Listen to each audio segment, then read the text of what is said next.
Waalaikumsalam warahmatullahi wabarakatuh. Selamat siang semua dan salam sejahtera. Bagaimana kabarnya? Baik. Pertama-tama marilah kita panjatkan puji syukur kepada Allah Subhanahu wa taala atas kesehatan dan rezeki yang telah melimpah. Sehingga pada hari ini kita bisa berkumpul dan melaksanakan debat pada hari ini. Dan tak lupa kita junjungkan salawat kita kepada Nabi besar kita, Nabi Muhammad SAW, untuk kita nantikan syafaatnya di yaumul kiamat nanti. Amin. Oke, saya di sini ingin menyampaikan susunan dan peraturan debat. Sebelumnya perkenalkan dulu, nama saya adalah Andrea Nabitasya. Saya di sini sebagai moderator yang akan memimpin debat kali ini. Oke, saya akan bacakan susunan acara debat bahasa Indonesia kelas MIPA 3. Nomor 1, pembukaan. Doa pembuka akan dipimpin oleh saya sendiri nanti, dan lagu Indonesia Raya akan dipimpin oleh Nopulen, rekan saya, Berlian, dan sambutan oleh Jerry. Nomor sesi kedua, sesi acara pertama yaitu pembacaan topik debat. Pembacaan topik debat dari tim afirmasi dilanjutkan tim oposisi dengan masing-masing anggota tim mengutarakan sesuai pokoknya masing-masing. Durasi dalam penyampaian orang maksimal 7 menit. Sesi kedua, antar kandidat saling memberikan pernyataan serta sanggahan, pemberian pertanyaan dan sanggahan dalam debat dari masing-masing anggota mengutarakan sesuai voksinya masing-masing. Durasi dalam penyampaian maksimal 7 menit. Sesi ketiga, penonton memberikan pertanyaan. Pemberian pertanyaan bisa diberikan kepada tim afirmasi atau tim oposisi. Maksimal 3 penonton dalam memberikan pertanyaan. Sesi ketiga adalah penutup. Pembacaan nanti akan dilakukan oleh Nopulen dan juga doa penutup, lalu foto bersama. Konstitusi debat bahasa Indonesia kelas MIPA 3. Pasal 1, format.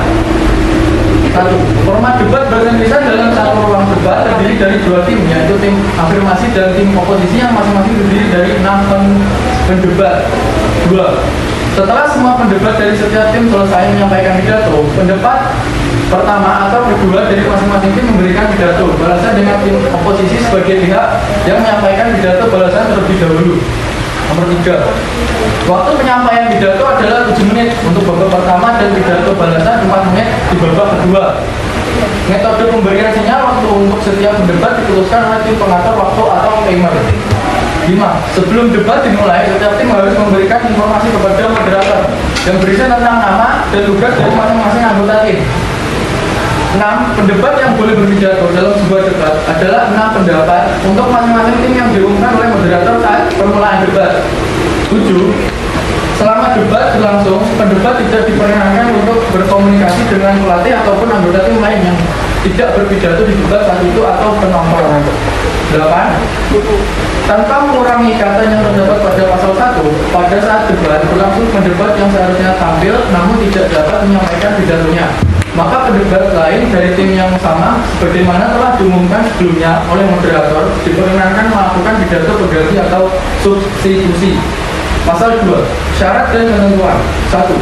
Setiap kelas hanya dapat mengirim 6 perwakilan tim untuk bertanding di debat Indonesia kelas MIPA 3. Kedua, setiap anggota tim harus warga negara Indonesia yang bertempat tinggal dan menempuh pendidikan di wilayah Republik Indonesia, berstatus sebagai peserta didik aktif dalam kelas resmi padat di SMAN 2 Ngawi. 3. Satu tim hanya boleh terdiri atas 6 orang pendebat, 1 moderator, 1 nopolen, 1 timer, 1 juri, dan 2 dokumentasi. Pasal 3. Tata tertib umum. 1. Peserta diwajibkan untuk menyerahkan segala macam alat komunikasi yang dibawa kepada panitia segera setelah masing-masing regu mendapatkan topik dan bersiap ke panggung. 2. Peserta diberikan waktu 5 menit untuk melakukan diskusi dengan anggota tim atau case building, khususnya pada babak final. 3. Pada saat case building, peserta tidak diperbolehkan untuk berkomunikasi dengan pelatih, pendamping, ataupun pihak lain mengenai topik yang akan dibahas. 4. Pada saat debat berlangsung, peserta tidak diperkenankan lagi mencari informasi di internet melalui media elektronik, hanya printout material seperti clipping, koran, atau majalah dan atau data catatan ringan yang diperbolehkan. Dilarang keras berkomunikasi dengan sesama anggota tim ataupun penonton. 5. Peserta dan pendamping diwajibkan untuk menggunakan pakaian yang rapi sesuai dengan profesinya masing-masing. 6. Pelanggaran terhadap tata tertib khususnya peraturan nomor 3, 4, dan 5 akan dikenakan sanksi pemotongan poin dari akumulasi jumlah poin FP atau bahkan didiskualifikasi. 7. Tim akan dianggap gugur apabila tidak hadir 10 menit setelah waktu mulai perlombaan. 8. Peserta yang tidak mengikuti title meeting harus mengikuti keputusan panitia. Pasal 4. Penilaian debat. Penilaian kompetisi debat akan dilakukan pada aspek-aspek berikut. 1. Isi konten. Isi adalah logika argumentasi yang akan disampaikan oleh pembicara, terlepas dari gaya bicaranya. Isi dinilai dari kekuatan logika, referensi argumen, dan penggunaan data yang terkait dengan topik debat. Sanggahan terhadap argumentasi pidato dari Dewan Juri harus dibuktikan logika serta relevansinya. Komponen ini memiliki bobot 40% dari keseluruhan penilaian. 2. Penyampaian style. Penyampaian adalah cara pendebat menyampaikan argumentasinya, menyangkut bagaimana pembicara mengontrol dan mengelola bahasa tubuh, volume suara, kontak mata, dan variasi ekspresi untuk membuat pidatonya agar menarik dan enak didengarkan. Komponen ini memiliki bobot 40% dari keseluruhan penilaian. 3. Strategi. Strategi menyangkut bagaimana pembicara memanfaatkan waktu yang diberikan dengan baik dalam pelaksanaan debat dan menggunakan strategi pembelaan dan perlawanan tanggapan dengan baik terhadap video yang diberikan pada babak selanjutnya. Struktur penyampaian juga termasuk dalam strategi. Komponen ini memiliki bobot 20% dari keseluruhan penilaian. Jadi, apakah yang sudah jelas? Jelas? Oke, debat kali ini dimulai dari topik asrama siswa sebagai solusi kenakalan siswa ya. Oke, silakan kenalan dari masing-masing dulu. Satu. Baik, terima kasih atas waktunya. Perkenalkan, saya Alfian sebagai Menteri Pendidikan. Saya Maulana Lidi sebagai kepala sekolah. Saya Anissa Kilasada Saputra sebagai guru mahasiswa. Saya Bibi Mencari sebagai guru agama. Saya Salinada sebagai orang tua siswa. Saya Diswandari Putri sebagai siswa asrama. Saya Rahmatul Adi sebagai siswa asrama. Saya Fatarisa sebagai orang tua. Saya Bertika Lepas sebagai sekolah. Saya Bertika Lepas sebagai pengajar. Saya Alfred Jafar sebagai santriwan. Saya Fitri sebagai warga. Oke, maaf tadi ada yang ketinggalan. Baiklah teman-teman, sebelum kita mulai acara debat kali ini, kita berdoa dulu. Berdoa dipersilakan.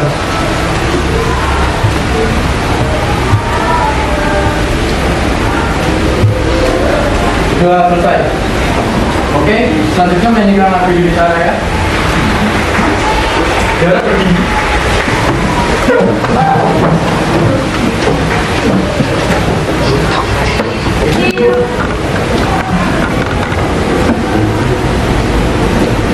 Hiduplah Indonesia Raya.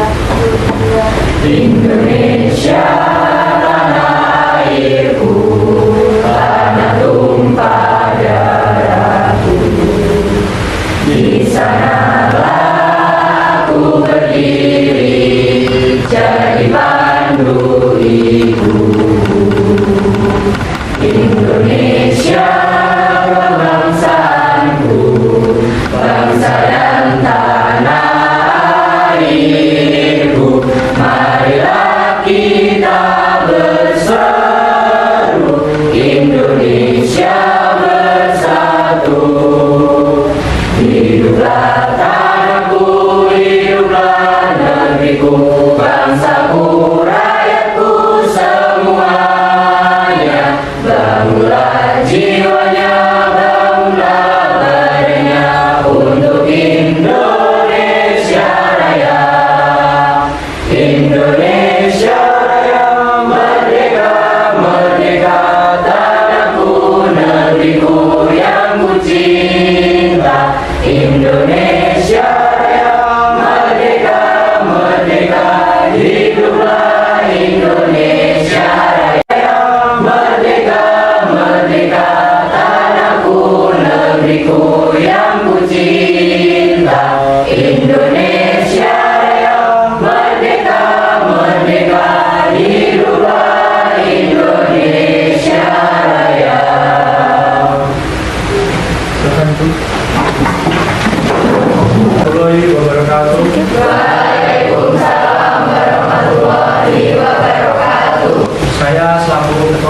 saya ucapkan terima kasih kepada tim posisi, tim afirmasi, serta para tamu undangan yang telah berpartisipasi dalam kegiatan ini. Sebelumnya kita doa dulu menurut agama masing-masing. Doa mulai.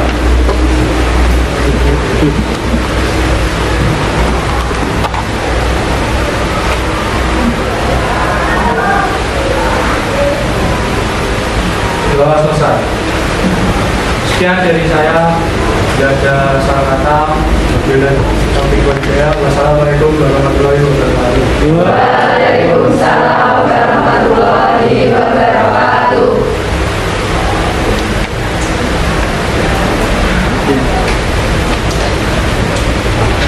Afirmasi dan uji siap? Siap? Siap. Jadi, bismillahirrahmanirrahim. Debat dimulai. Oke, silakan dari tim afirmasi untuk membicarakan topik.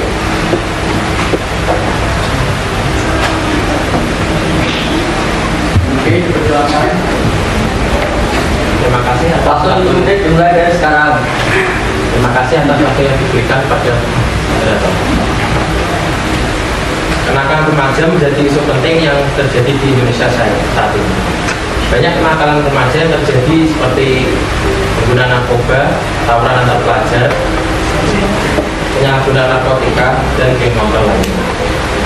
Seiring perkembangan ilmu pengetahuan dan teknologi dan pengaruh globalisasi saat ini, memberikan berbagai permasalahan yang sangat beragam, terutama di kalangan remaja. Di antaranya merebaknya isu moral seperti penggunaan narkotika dan obat-obatan terlarang serta tawuran pelajar. Dengan kasus yang sudah saya sebutkan tadi, saya dapat menyimpulkan bahwa sekolah sebagai lembaga pendidikan merupakan salah satu pihak yang harus menangani permasalahan kenakalan pada remaja. Pada dasarnya lingkungan sekolah dapat membentuk kepribadian karakter siswa. Karena sekolah merupakan tempat belajar, tempat untuk membentuk karakter, dan tempat yang baik juga untuk meniru sosok yang menjadi panutan, contoh atau teladan bagi seluruh pelajaran. Hal ini sangat relevan dan maka yang kita bahas dalam topik kali ini. Dengan adanya asrama ini akan mempermudah sekolah untuk meningkatkan disiplin dan siswa, sehingga perubahan karakter, moral, dan kualitas siswa akan juga menjadi lebih baik. Sekian, terima kasih. Oke, dari tim oposisi, bagaimana tanggapannya? Terima kasih atas waktunya.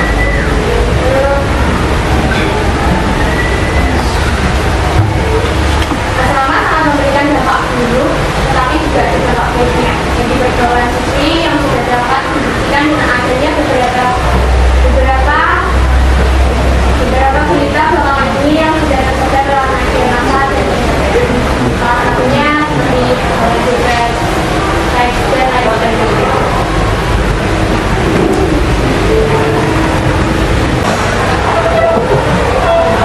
Terima kasih atas waktu yang sudah diberikan kepada saya. Saya akan menyampaikan pendapat tentang topik yang kita bahas kali ini. Menurut saya, sistem asrama mampu menanggulangi remaja di era sekarang secara lingkungan yang baik dan pendidikan karakter mampu mengarahkan para siswa-siswi menjauhi kenakalan remaja pada era yang sekarang merajalela di sekolah biasanya. Jika ada kemauan, di situ pasti ada jalan. Para pendidik di sekolah berprogram boarding school akan melakukan berbagai upaya atau cara agar para penduduknya mampu memahami dan menelaah informasi dampak kenakalan remaja tersebut. Bukannya melakukan sekolah biasa tidak bisa menanggulangi atau membentuk karakter pendidikannya dengan baik, namun sekolah berprogram boarding school memiliki peraturan yang lebih ketat dengan tanpa membebani mental dan psikis para siswanya. Jika hal yang tidak terjadi, sekolah boarding school memiliki metode agar hal tersebut bisa ditanggulangi. Sekian, terima kasih.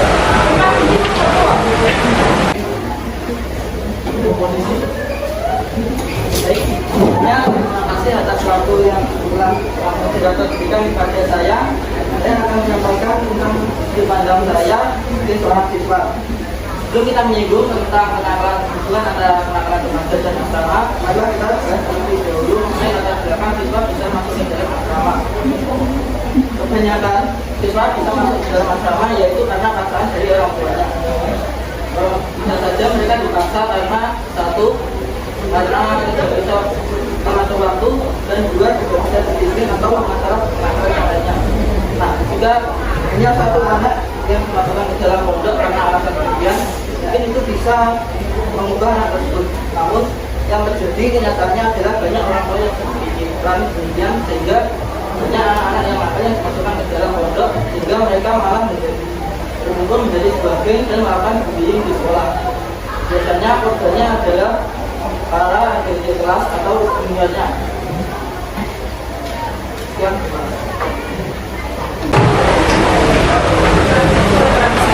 Terima kasih atas waktu yang diberikan untuk saya berpendapat. Baik, di sini saya akan menyampaikan pandangan saya mengenai topik asrama siswa sebagai solusi penanggulangan kenakalan remaja. Apa gunanya pendidikan tinggi apabila tidak dilandasi oleh akhlak yang mulia? Mungkin itu yang menjadi dasar sekarang ini berkembang sekolah berasrama atau boarding school. Boarding school sendiri itu adalah sekolah yang tidak di asrama. Yang membedakan sekolah pada umumnya adalah di boarding school ini terdapat tambahan kelas pondok pesantren. Jadi dapat dikatakan boarding school ini adalah perpaduan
dengan kegiatan-kegiatan olahraga seperti bola voli, bulu tangkis, renang, berkuda, panahan, dan lain-lainnya. Masa remaja menjadi masa transisi atau peralihan antara masa dewasa dengan anak-anak yang telah mampu menciptakan posisi remaja menjadi tidak stabil, agresif, sensitif, dan timbul berbagai kenakalan remaja. Sekolah yang memadukan pendidikan ilmiah dengan pendidikan moral dan akhlak serta sekolah yang menerapkan pendidikan agama secara kontinu selama 24 jam adalah manajemen sekolah berasrama atau boarding school. Sistem pendidikan boarding school ini juga menjadi salah satu konsep yang digagas oleh Kemenat RI dalam rangka menanggulangi kenakalan siswa yang dilakukan oleh pemerintah. Sekian. Oke, baik.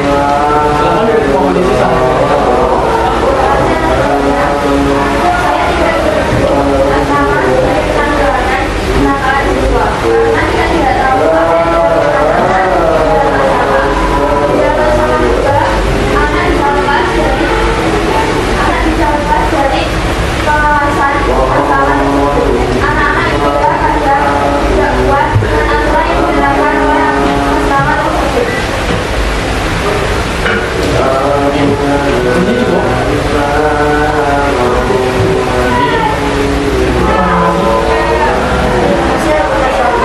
Saya menyampaikan pendapat saya. Dalam melaksanakan pendidikan tidak selalu berjalan sesuai dengan apa yang kita inginkan. Dalam realitanya, dunia pendidikan selalu dihadapkan dengan berbagai tantangan atau permasalahan baru yang menuntut untuk diselesaikan dengan cara yang tepat dan bijak. Dari sekian banyak tantangan mencegah kenakalan remaja merupakan salah satu masalah yang paling sering muncul saat hampir semua dunia pendidikan.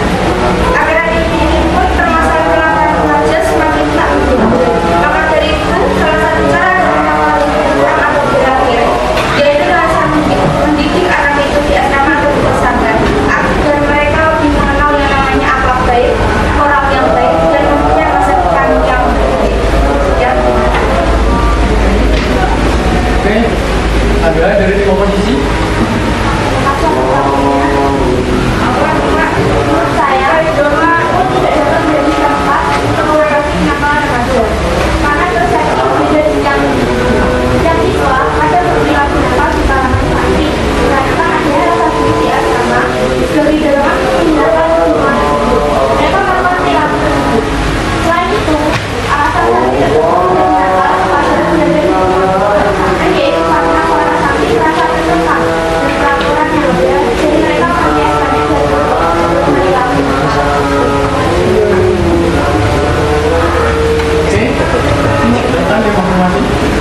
Terima kasih atas waktu yang sudah diberikan untuk saya memberikan pendapat. Saya akan memberikan pendapat tentang asrama siswa sebagai solusi penanggulangan kenakalan remaja. Menurut saya, pendidikan di asrama menjadi pilihan yang baik untuk menanggulangi kenakalan remaja karena pendidikan di asrama adalah pendidikan yang baik antara pendidikan akademik dan religius yang seimbang, sehingga anak-anak dapat diberikan pendidikan yang baik dan diberikan pengarahan tentang kenakalan remaja tersebut. Selain itu, peraturan yang ada di asrama sendiri lebih ketat daripada sekolah-sekolah biasa, sehingga anak memiliki semua waktu yang dimanfaatkan di asrama sendiri dimanfaatkan dengan baik untuk belajar dan memperbaiki karakter siswa. Dan dengan demikian, siswa yang berada di boarding school atau di asrama dapat memiliki karakter yang baik. Selain itu, waktu bermain di handphone di asrama sangat dibatasi sehingga para siswa tidak dapat dengan mudah mengakses semua media sosial yang menjadi sumber dari kenakalan remaja tersebut. Sekian, terima kasih. So, kita beri tepuk tangan dulu untuk dua tim.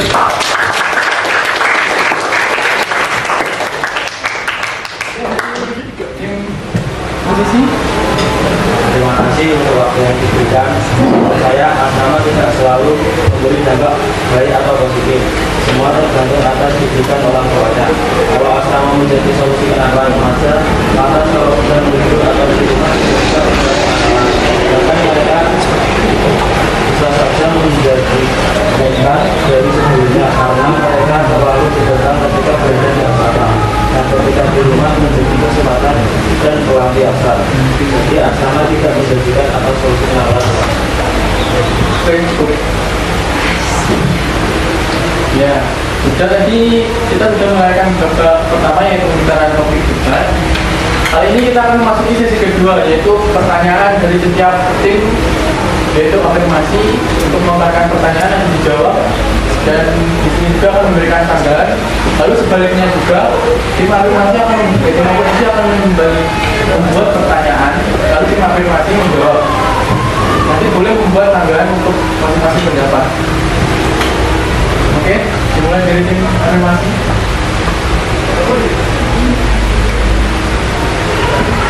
Terima kasih atas waktu yang diberikan kepada saya. Saya akan bertanya, jika siswa yang dipaksa masuk ke asrama saja, mungkin moral dan karakternya tidak akan berubah. Bagaimana dengan siswa yang dididik di sekolah biasa dan bahkan yang kurang mendapat perhatian dari orang tua? Oke, tim oposisi siapa yang menjawab? Ya, silakan. Baik, sebelumnya terima kasih atas waktu yang telah diberikan kepada saya. Saya akan menjawab pertanyaan dari Pak Wibi. Jadi, karena di asrama itu kita tidak bisa bertemu dengan orang tua, jadi bisa tentu didikan dari orang tua akan sangat ini. Sementara ketika kita berada di sekolah biasa, kita masih bisa berinteraksi dengan orang tua. Nah, interaksi dengan orang tua tersebut bisa membentuk karakter anak itu sendiri. Selain itu, ketika anak disekolahkan di pondok, mereka akan merasa dibuang, merasa tidak dibutuhkan oleh bahasa tersebut. Baik, sekarang untuk pertanyaan saya adalah bagaimana ketika berada di asrama tentu akan banyak bullying, dan ketika dilaporkan kepada pembina hukumannya akan sangat rendah. Nah, bagaimana cara Anda mengatasi bullying di sekolah asrama? Oke, terima kasih. Menjawab. Terima kasih atas waktu yang diberikan. Saya akan menjawab pertanyaan dari Saudara Naufal.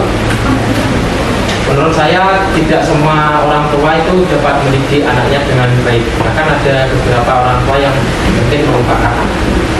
Dengan cara mendidik di asrama itu merupakan salah satu alternatif untuk mendidik moral, karakter, dan kepribadian siswa itu sendiri. Nah, untuk keefektifan pendidikan di asrama itu menurut saya sangat tinggi. Untuk kenakalan siswa seperti bullying itu menurut saya hanya beberapa oknum, dan itu dapat diatasi dengan penyelidikan dari pihak asrama. Terima kasih. Oke, yang mau ngasih pertanyaan atau memperkuat pernyataannya dulu? Ya, waktu tetap. Baik, di sini saya akan memberi pertanyaan menyangkut tentang aturan yang sangat ketat di asrama. Bagaimana respon orang tua apabila anaknya tidak akses dengan baik setelah mendapat pendidikan di asrama?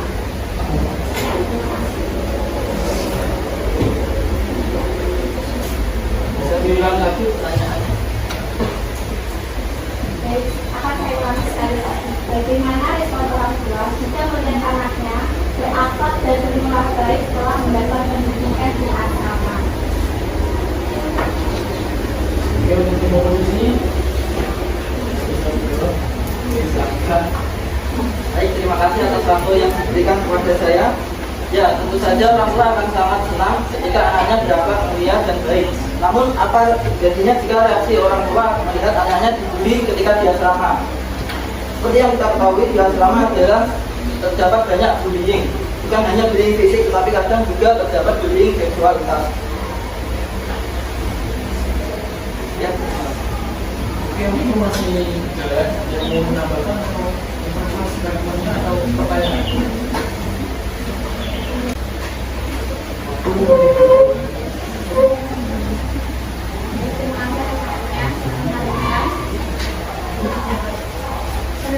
Menurut saya, kami sebagai orang tua pastinya juga bangga melihat anaknya dididik baik oleh guru-guru yang ada di sekolah tersebut. Namun, didikan tersebut itu juga ada dampak baiknya dan ada dampak buruknya. Namun, Biasanya guru itu menyampaikan dampak baiknya saja, lantas dampak buruk yang dirasakan sebagai siswa itu bagaimana?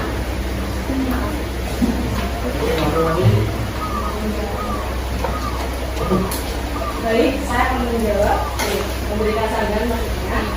Jadi, boarding school yang baik dijaga dengan ketat agar tidak terkontaminasi oleh daftar yang tidak sesuai dengan aspek pendidikan atau dengan ciri khas suatu sekolah bernasama menurut Arsi Karima Zahra tahun 2008. Dengan demikian, peserta didik terlindungi dengan hal-hal yang positif seperti mengaji atau hal-hal yang lain sebagainya. Terlebih akan terhindar dari hal negatif seperti merokok, narkoba, tayangan film atau sinetron yang tidak mendukung dan sebagainya. Di sekolah dengan sistem ini, para siswa mendapatkan pendidikan dengan kuantitas dan kualitas yang berada di atas rata-rata dengan sistem konvensional. Sekian, terima kasih. Di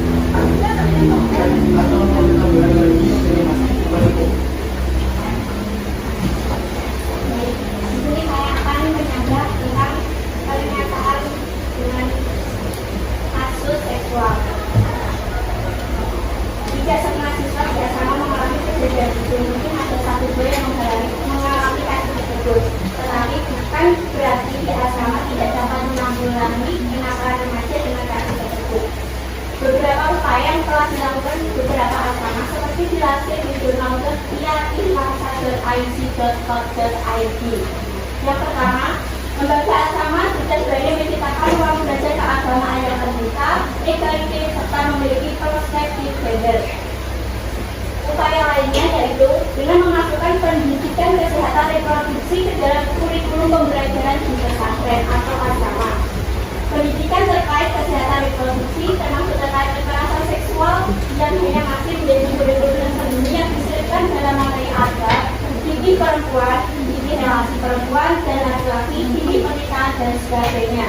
Selanjutnya, pihak asrama sudah memasukkan pendidikan yang menyangkut tentang kasus seksual dan itu bisa diatasi dan ada undang-undang yang akan mengatasinya. Bentuk pengawasan selanjutnya yang dilakukan di asrama yaitu dengan pemasangan CCTV di berbagai sudut. Jadi semua terdeteksi sedetail-detailnya perbuatan yang dilarang sudah dikaji. Sekian, terima kasih. Oke, berikan tepuk tangan. Kita mau posisi, silakan menjawab.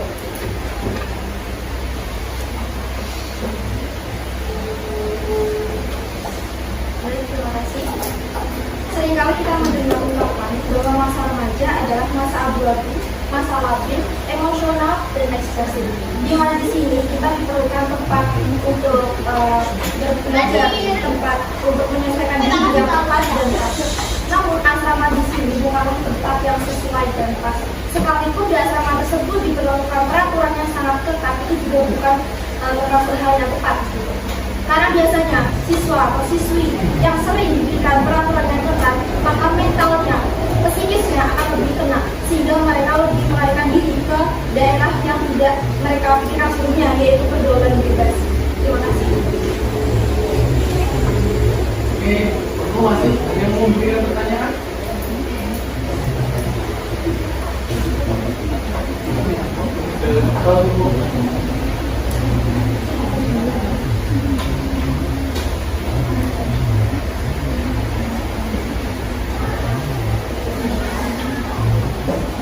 Baik, terima kasih atas waktu yang telah diberikan kepada saya. Saya akan menyanggah dari pernyataan yang menyebutkan bahwa di setiap sudut asrama terdapat CCTV.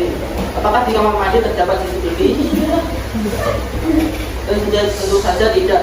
Apalagi dipicu dengan adanya siswa-siswa yang mandi secara barengan. Mereka dalam satu kamar mandi biasanya diisi 3 sampai 5 orang yang mandi bersama. Karena terbatasnya sarana dan prasarana, tentu saja dengan kamar mandi yang terbatas dan peraturan yang sangat ketat. Ketika mereka terlambat, mereka akan dihukum. Jadi untuk menanggulangi hukuman tersebut, akhirnya mereka terpaksa mandi bersamaan. Dan kejadian tersebut dapat memicu adanya penyimpangan seksual, yaitu antara laki-laki dan laki-laki. Dan Berikan tepuk tangan dulu. Terima kasih. Ini dulu.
Terima kasih atas waktu yang diberikan untuk saya memberikan pendapat. Untuk kasus dari kurangnya fasilitas yang ada dan penyimpangan seksual yang ada di asrama atau di school sendiri dapat dilakukan dengan pendampingan dari pendidik di asrama sehingga anak-anak memiliki pemahaman yang bagus dari religius dan pendidikan agama yang dilakukan.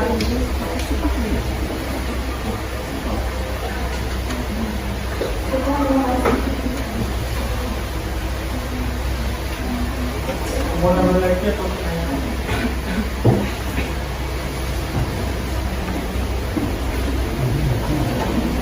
Makasih atas waktu yang diberikan. Saya kan juga bertanya dari saudara Laura. Apakah di kamar mandi itu dapat dipasang CCTV? Dan menurut saya itu adalah hal yang tidak etis dan melanggar hak asasi manusia itu sendiri. Dan hukuman yang menyebabkan penyimpangan seksual seperti mandi bersama itu dapat dihilangkan dengan hukuman yang lebih baik, misalnya membersihkan masjid atau melakukan hal yang positif. Berikan tepuk tangan dulu.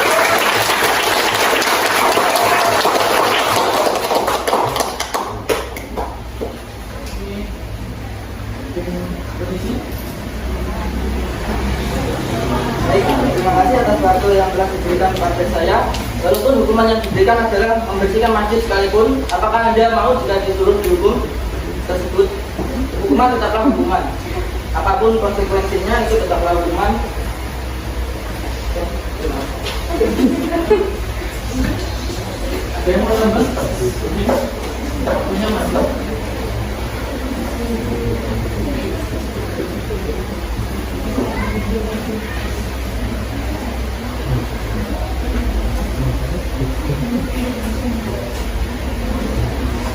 Oke, sudah cukup. Kita konfirmasi, silakan. Saya akan menjawab pertanyaan yang saudara Novel berikan. Apa menurut saudara Novel adalah hukuman tetaplah hukuman. Hukuman tersebut menurut saya tidak hanya ada di sekolah selama. Di sekolah biasa pun ada hukuman yang dapat menertibkan siswa dan memperbaiki moral.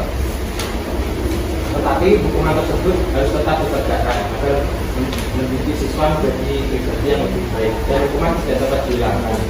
Itu adalah hal yang wajar di semua sekolah. Ayo, ada yang mau menambahkan pertanyaan?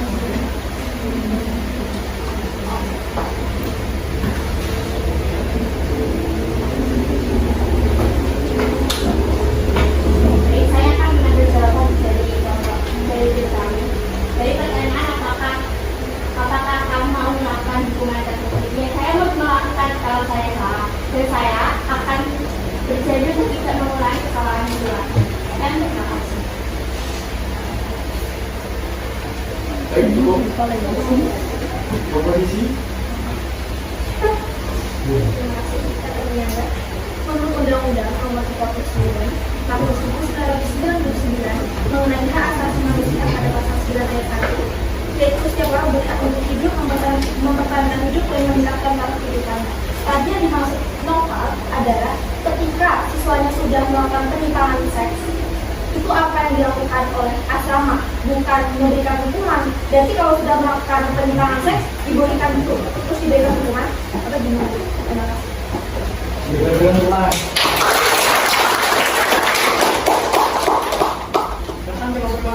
Saya akan menjawab pertanyaan tersebut. Penyimpangan seksual tidak akan terjadi apabila itu dapat ditanggulangi dengan hukuman-hukuman yang berlaku, dan hukuman yang tidak itu harus dihilangkan. Jadi penyimpangan seksual sebenarnya tidak akan terjadi bila hukuman yang diberikan itu tidak menyalahi hak asasi manusia. Oke, ada yang mau nambah? Ya, saya akan menambahi pendapat dari saya. Pernyataan tersebut dapat ditarik dengan fokus pada pemulihan trauma menurut Enawati yang pernah menangani kasus KDP dan KDPO yang dialami santri mengenai kasus pelecehan seksual. Dalam hal tersebut, Enawati fokus pada keamanan korban dengan berupaya menjauhkan korban dari pelaku menjadi pendengar korban agar mereka bisa menjaga rasa trauma tersebut. Anis Sauda juga menyampaikan beliau juga menjadi pendamping korban kekerasan dan perempuan di Lamongan. Beliau setuju bahwa hal utama yang harus dilakukan jika terjadi kekerasan seksual tersebut adalah penanganan dan pemulihan korban. Sekian, terima kasih. Untuk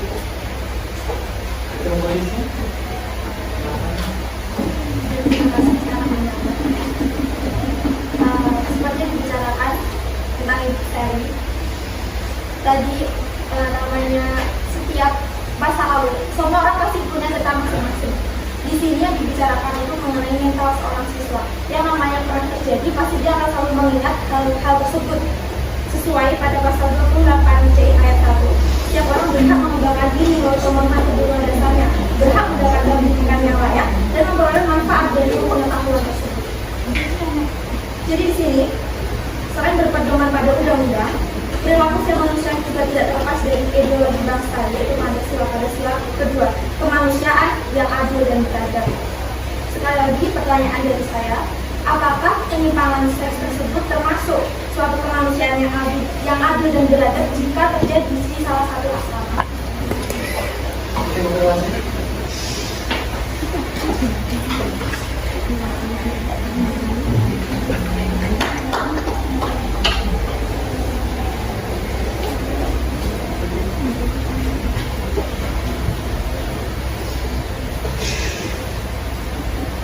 Silakan.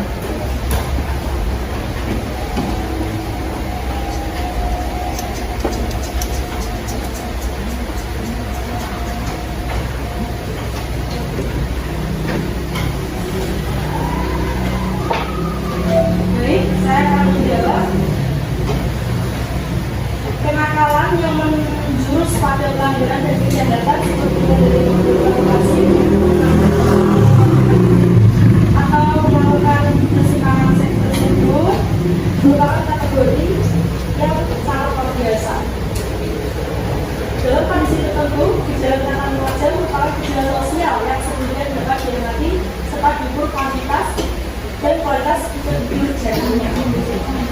Namun sebagian lagi tidak dapat diamati dan tetap bersembunyi. Sedangkan dalam kondisi dinamis, kenakalan remaja tersebut merupakan gejala yang terus berlangsung secara progresif menjaga dengan penggunaan teknologi. Industrialisasi dan urbanisasi sehingga punya sebuah usaha yang luar biasa dalam menanggulangi kenakalan remaja di masyarakat kita. Kita sudah ketahui pemerintah sudah melakukan upaya yang sangat banyak, mulai dari usaha preventif, dan preventif sudah dilakukan, namun kenakalan remaja masih jadi momok menolak bagi keamanan masyarakat.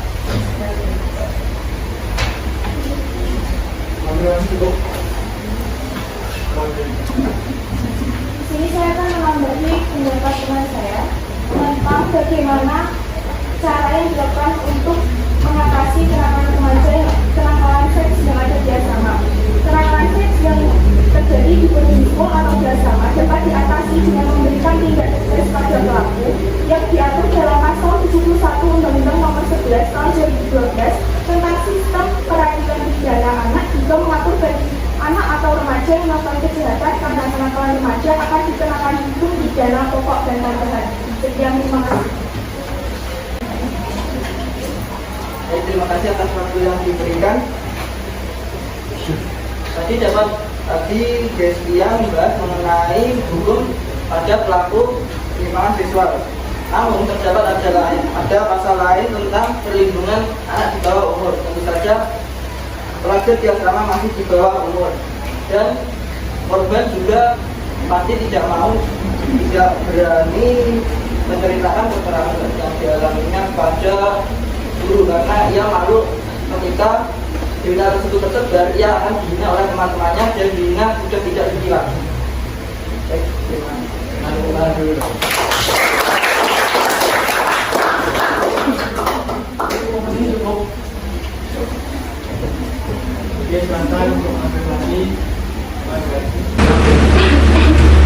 Saya akan menyanggah pernyataan yang saudara Noval berikan.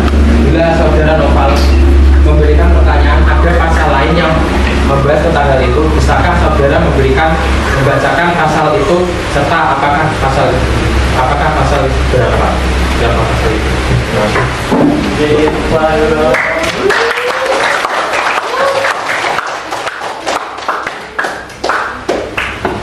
Mungkin ada tambahan informasi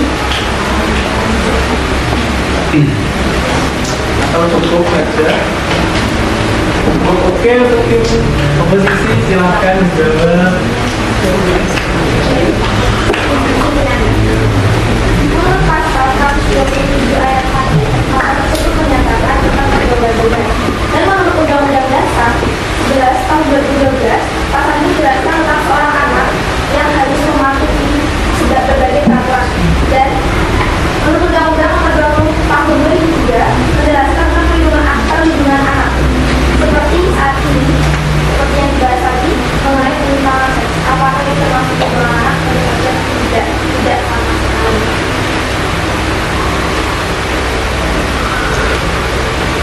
Akhir-akhir ini Indonesia berada dalam kondisi mengkhawatirkan bahwa gaya hidup dari masyarakat Indonesia cenderung hedonisme.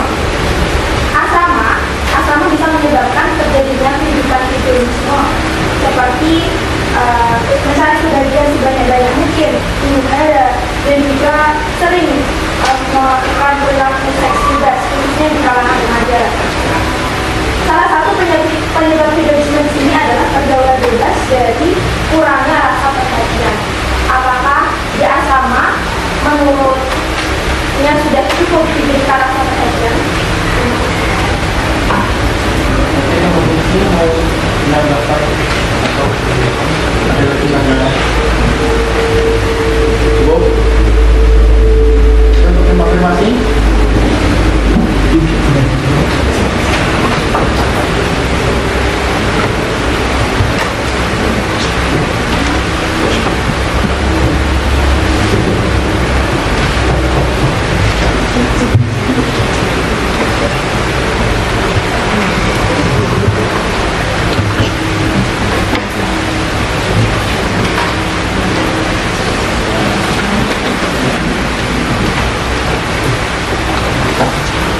Jadi saya akan menyanggah di lingkungan sekolah, para siswa dapat melakukan interaksi dengan sesama siswa, bahkan interaksi dengan para guru di setiap saatnya.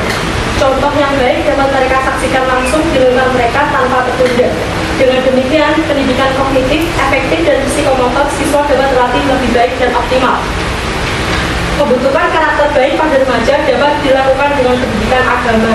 Sekolah yang memadukan pendidikan ilmiah dengan pendidikan moral dan akhlak, serta sekolah yang menerapkan pendidikan agama secara berkelanjutan selama 24 jam adalah manajemen sekolah berasrama atau yang disebut juga dengan boarding school. Siswa mendapatkan pendidikan agama dan pendidikan umum secara utuh di sekolah. Siswa tinggal di asrama dan semua elemen yang ada di sekolah ikut terlibat. Sehingga dengan konsep pendidikan yang dimiliki oleh boarding school diharapkan dapat menghasilkan sumber daya manusia yang dapat bersaing secara global namun tetap dibekali ilmu agama.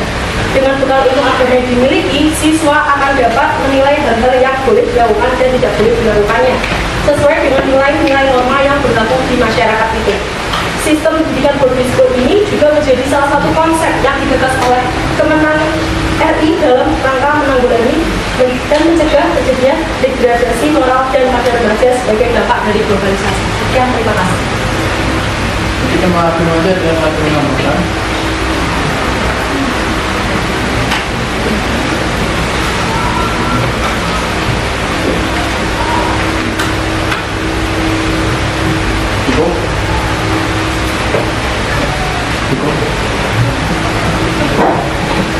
Oke, saya akan menambahkan di asrama juga sering dilakukan kegiatan-kegiatan bersama yang membuat ukhuwah antar siswa dapat terjalin.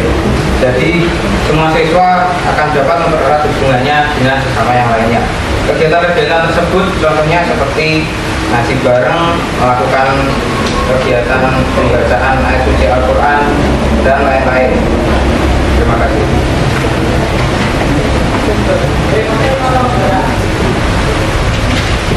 Oke, berikan tepuk tangan untuk kedua tim.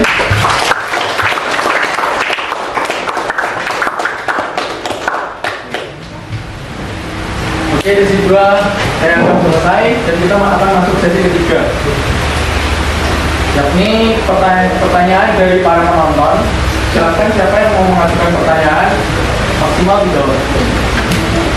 Bagaimana kegiatan sudah Sebentar, kemudian ini siapa?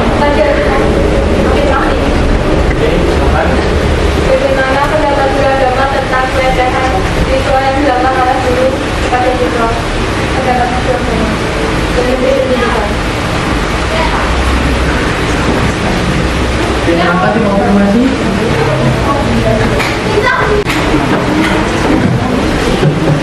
Saya akan membuat pertanyaan dari Mbak Gadis. Di boarding school tentunya banyak hal positif yang diterapkan dan saya menyimpulkan bahwa hal negatif yang mungkin terjadi di boarding school itu merupakan suatu oknum. Saya tegaskan sekali lagi bahwa itu hanya oknum. Dengan terungkapnya kasus-kasus kenakalan remaja yang terjadi tersebut, pastinya ada Menteri Pendidikan yang lebih memperhatikan kualitas dan kuantitas pendidikan di boarding school. Baik, terima kasih. Terima kasih. Jawabannya puas. Lalu bagaimana perasaan orang tua dan siswa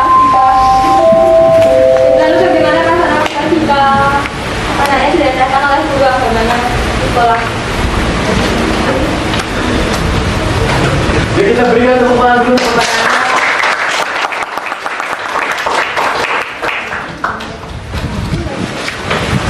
Baik, saya akan menjawab pertanyaan dari Gadis. Perasaan orang tua ketika anaknya dilecehkan oleh guru agama di agamanya. Ya pastinya saya tidak terima dan akan saya tidak lanjuti oleh dengan pihak yang berwajib. Sekian, terima kasih. Oke, ada lagi? Silakan. Untuk tim siapa? Perkenalkan, nama saya Natalia dari Banyuwangi.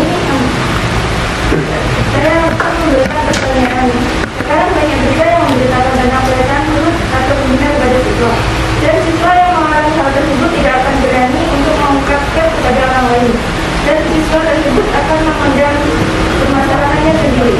Dan siswa mengalami trauma. Jadi bagaimana cara mengatasinya?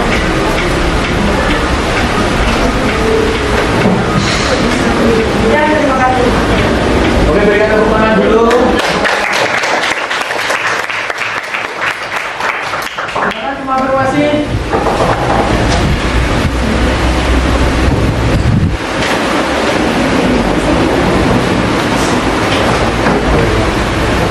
Baik, saya akan menjawab pertanyaan dari Mbak Natalia.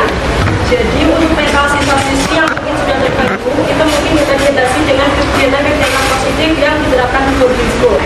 Dan kasih sayang serta pendekatan dari para pendidiknya. Sekian, terima kasih.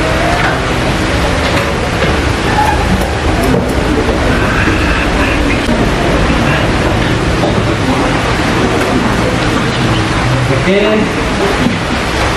cepat selesai dan akan hasilnya akan dibacakan oleh Kapolres. Silakan membaca saya. Oke, saya akan membacakan kesimpulan dari tugas ini. Mengafirmasi kurang tepat menjawab pernyataan yang pertanyaan-pertanyaan yang diberikan oleh penonton. Malah membuka topik barunya itu pas tim oposisinya ditanya. Di sesi ketiga, saat pertanyaan penonton pun mendukung tim oposisi dengan adanya bukti, yaitu pernyataan-pernyataan yang diberikan oleh tim oposisi. Sekian kesimpulan. Diberikan oleh tim oposisi dengan kenyataan-kenyataan yang ada. Baik, saya selesai. Akhir.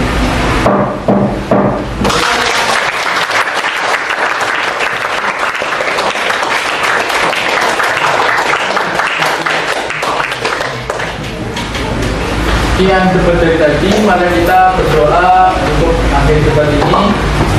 Berdoa, dipersilakan.